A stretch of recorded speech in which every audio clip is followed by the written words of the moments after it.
Hello and welcome back to my small little library. We're a little bit late on this wrap up, but yeah, I hope it's still interesting. But yeah, let's talk about all of the books that I read in October, which were 2, 4, 6, 8 books in total. I sadly have a lot of them not on vlog because I was sick. I didn't feel well for like half of October, which wasn't ideal, but I did still read quite a lot because whilst I wasn't filming because that was just too much, I did enjoy my reading time. And so yeah, let's talk about all of the books in October. We are starting with one that I didn't even know was a book, and that is Kiki's Delivery Service by Aiko Kadono. I have this really pretty, I think penguin version, yes. The translated version, because I don't read Japanese.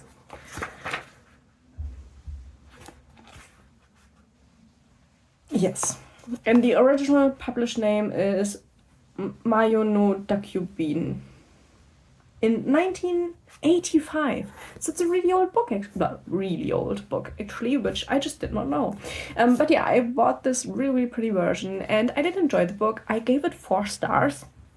I actually think it's a really cute children's book. And that is, I think, the main thing. I did not know that this was a children's book. And you can argue that it maybe looks like a children's book, but for me it felt like it looked more like how we would put together a fairy tale book, and those aren't necessarily children's books. But yeah, this is a children's book, and Kiki is a witch. Or at least she's becoming a witch, and on her in this world, witches have to move out for a year when they become witches, and she has a choice. Like, she can be like, no, I don't want to be a witch, and she chooses to be a witch, and she gets her ability, which seemed to be none really, other than flying fast on her broom. And so she always wanted to see the sea and the ocean, and so she decides to just fly as far as she can till she sees the oceans, and then find a city or some place to live. And she comes to this town at the sea, and she is a little bit lost, and she's regretting her decision. And then she meets this like baker's woman. She has a bakery, and she has a little bit of extra space, and she's really impressed by Kiki, and so she lets her live there and work at the bakery so that Kiki can open her own delivery service. And Kiki delivers everything anybody needs delivered. Like, you can go to her and be like, yeah, I need this cake delivered to this street, can you please do that? And Kiki would do that. And that is pretty much what the book is about. And she learns a lot through the year, and then in the end she goes back to visit her parents. And yeah, it's a really cute book. I gave it 4 stars primarily because there are some ideas in there that I feel like are kind of dated. For example, that like Kiki's mother assumes that she will have children, and she will have a daughter, and then that daughter will also be a witch, and it's pretty explicitly stated in the book, which I felt kind of annoyed. Now, knowing that it's from 85, I'm not that as surprised, to be honest. But yeah, I'm not the biggest fan of assumptions that is like connected to gender, but I think that's just a personal preference. So yeah, I really enjoyed this. After that, I read another 4-star book, and that is a Michael Crichton book, which is called A Case of Need, which was quite the contrast to Kiki, which is why I read them like parallel to one another. This is a medical thriller containing 2 abortions, and it's a heavy topic. It's a heavy book, but I think it's really well done. It's just that it's not a preferential topic in a book that I would choose. I got this book as like an add-on in like an eBay book box. I did not go out and buy this, and I would have never done it, to be honest, because I don't enjoy topics like that. So yeah, that needs to be said. But other than that, I think it's a really interesting medical thriller, and our main character is the doctor, and yeah, he has a friend who's known to do abortions, and then a girl turns up dead, and everybody thinks he did an abortion on her, and he actually sent her away, and yeah, things go from there, which I felt this was a really good representation of like the troubles that are now more than ever again problematic. And even though this book obviously is older, I think it's like, it's worth a read in current times again. So yeah, I think it's worth a read, even though I personally would have never chosen it because I hate reading books with topics like those. But like, if you can stomach it, I would say go ahead and read it, because it's like, it's a really important topic. And I think if you don't want to read nonfiction about those topics, reading like thrillery fiction about current important topics kind of works as well. And then we have a reread of Cujo. I reread Cujo because I read You Like It Darker by Stephen King, and there's a short story in here that comes after Cujo with one of the characters from Cujo, and so I was recommended to do my reread before that, and so I reread Cujo. I give it 4 stars. I think important for Cujo, which is a book about a nice dog who gets rabies and then goes on a killing spree, and we get the whole thing from different perspectives. One is the dogs, which is a heartbreaking perspective, and then we also have like a couple of different people in this town. All of them are pretty terrible people except for the children, but like all of the adults in the story are pretty terrible people. Like it's there aren't many people where you're like, oh, I like the person, you know? Most of them you're like, I don't really like you, and a lot of them die. So it's like one of those books where you're kind of rooting for the evil, which in this case is a dog that has rabies and can't really help himself. But yeah, like you're kind of rooting for the dog. And yeah, if you want to know, the book ends sad. If you cannot deal with animals being hurt in books or media in general, don't read the book. But if you can deal with that, I think Cujo is like worth a read, because it's a pretty interesting story, and I think the contrast with like the dog who's the perpetrator, but we are all rooting for the dog, and then the people who are the victims of the dog, but are all shitty people. Some more shitty than others, but like most of them are pretty shitty people. Except for like one woman and her son. Yeah, except for those two, like you're rooting for the dog to like get them. And I think that's kind of fun to read, to be honest. And other than that, it's your typical Stephen King.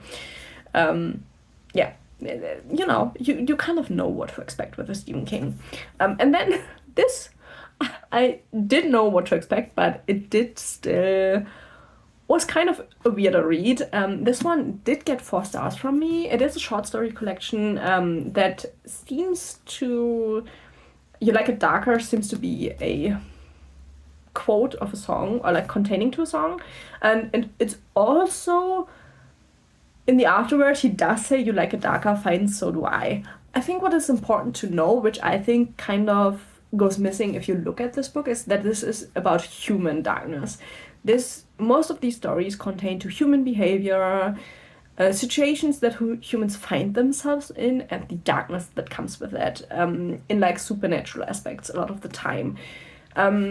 Which they aren't all like bad dark. Some are just like darker stories, but like a positive spin on them. Especially the Alien one. If you've read them, you know what I mean. But yeah, I really liked that one. But yeah, so I did not expect all of the stories to center around human darkness, and I was surprised by that. And I don't think that if you look at this book, you would think it's about human darkness. I don't think that it really comes across. And I also don't really think that it comes across in like the blurb and the marketing for the book. So be warned. The stories are really good. I enjoyed most of them. One I hated in the beginning, and then I loved it, which... Yeah, you know, that is what Stephen King can do to you. They are really good, the stories, but you have to kind of go in expecting what you're getting, and I didn't do that, and so I did expect kind of a different kind of book. But yeah, I do enjoy short stories, while there weren't all masterpieces, and I wouldn't go and be like, oh, that is like a really standout story for Stephen King. I think they are really solid and really nice to read. And yeah, they kind of let you think about some of the human traits that are all around us and how humans behave and how angry that can make you. It does make you think about those things. And then next up, I read another thriller, and that is Never Knowing by Chevy Stevens. I gave this 3 stars. It's a pretty average thriller. I think it stands out mostly because of the topic of the book, which is a woman who was adopted, and she goes on to search for her birth parents, and instead she finds a killer, which is just what the book is about. And yeah, I think it's pretty solid. Except for like the topic, there was really nothing standing out when it comes to this book, so that is why I gave 3 stars. It was a pretty, like, you know, a solid, enjoyable, entertaining thriller. But if you want to read like an amazing thriller, that's not the book for you. But yeah, if you like the topic of adoption and birth parents being really bad and what's happening through that, go and read this. Maybe it is an older book now. I think it's like 13 years old or something like that now. But yeah, do go. If the topic is interesting to you, I would actually recommend it. Otherwise, there are so many other thrillers out there that are better, or even, you know. Yeah. Then we have another 3 stars, which this book I was kind of disappointed by. This is Heads Will Roll by Josh Winning. And it is a story about a summer camp-ish kind of place where our main character, who was like a starlet, she said something wrong, and then everybody's against her all of a sudden. And so she takes time off. Nobody wants to work with her anymore, and so she goes to the summer camp to kind of escape all of this happening and just get a detox from social media. And at that summer camp, it's like a summer camp for adults, so all of the people there are adults, and they have strict rules. You have to give them your phone, stuff like that. And then they tell scary stories, and then somebody vanishes, and the story goes from there. My main problem is that I did not enjoy the characters at all, which is why I gave this 3 stars, because I really like the idea of the story. I think it's a really, really cool idea, but in my personal opinion, you need to make the main characters likable. And I don't know, the main character did not speak to me at all, which is obviously really personal preference. But yeah, so I couldn't really enjoy the book all that much, because most of the time I was like, what are these characters? Like, what are we doing here? So yeah, it goes into the direction of like a slasher, but in my opinion, if you want to read a book that is like a slasher, go and read Clown in a Cornfield. That is really good. That reads like a slasher with like a teeny element. This one I actually wouldn't recommend. If you like the story and you don't care as much if you like the main characters or not, then maybe go for it. But like, if you are like me and need to like the main character and stories like these to kind of like feel with them, I wouldn't recommend this one. Then we have another reread, and this was my Halloween reread, and I utterly enjoyed it, and that is Into the Drowning Deep by Myra Grant, one of my favorite horror books. It is mermaid horror. The mermaids are crazy, scary, and there's a lot of death and a lot of blood in here, and it is brilliant. The story is that our main character's sister vanished. She was a journalist, and she went onto the ocean in like filming a mockumentary about mermaids, and they never came back. The ship was found abandoned and nobody knows what happened. And so her sister, who is a marine biologist, joins this program and this ship that is also led by the same TV company that wanted to film the mockumentary. And they put together a team of scientists to go and find out what happened to the boat. And she goes with the crew to find out what happened to her sister. And yeah, turns out mermaids aren't a hoax, and they are out there, and they are hungry for your blood. And it's brilliant. It's a brilliant book. If you want to read mermaid horror, go and buy this. There's also a shorter prequel to this one. I personally feel like reading this first is more enjoyable, but it is personal preference. You could go for the other one first, but yeah, I love this. This is one of my favorite horror books. 5 stars, obviously. And it was a brilliant reread for Halloween. So yeah. And then we have the last book I read, which this one I picked up. I didn't know if I would like it, but I liked the idea, so I picked it up at the bookstore, and this is called The Full Moon Coffee Shop by Miya Mochizuki. It is another translated book from Japanese, I like the concept. It is a cafe that you can only find if you really need advice, and then if you walk around Tokyo, you can stumble onto the cafe and there are cats working there, and that is the gist of the story.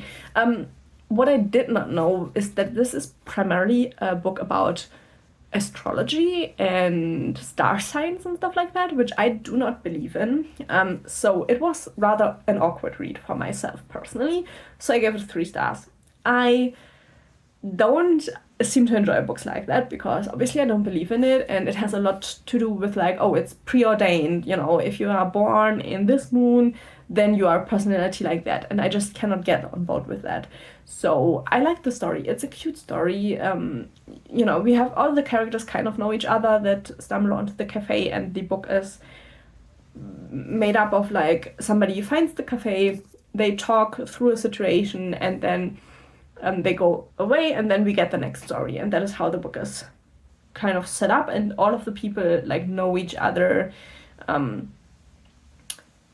of not, like they have a loose connection, the people, and so the cats are there, and then they give you what they think you need to drink and to eat, and then they talk about astrology, which I don't like. I think it's, you know, I don't believe in it, and I hate this like all you can't change your life narrative. That, I mean, it's a bit wishy-washy because they are like, oh, you can change things, but you are like this, which I don't know. I think it's weird, personally. But if you believe in this, or if you just like the topic, I would actually kind of recommend picking it up. I think it was really cute. I do really like the copy that I bought. I think it's a pretty book, to be honest, to look at. And it's an interesting foray into like type of books I normally wouldn't read, which, you know, I think every now and then one should branch out and read things that maybe aren't something I would ever read otherwise. So that is what I did, and yeah, I don't regret it, but it was expensive for the fact that I didn't enjoy it that much. But yeah, I settled onto 3 stars because I don't think it's a bad book. I just don't believe in the main topic of the book, which makes it kind of harder to actually enjoy what is said in the book. So yeah, those are all of the books I've read in October. I had a really good reading month, I have to say. October was really, really good. So I'm really happy with that. Yeah, if you read any of these books, please leave your opinion down below. I always like to hear different opinions about books. So yeah, please do that, and maybe share what books you read this month and which stood out and which you want to share with other people. That would be really, really nice. So I hope you enjoyed this video. Maybe give a like, subscribe, come back for the next video. That would be really, really nice, and hopefully I will see you in the next one. Bye bye!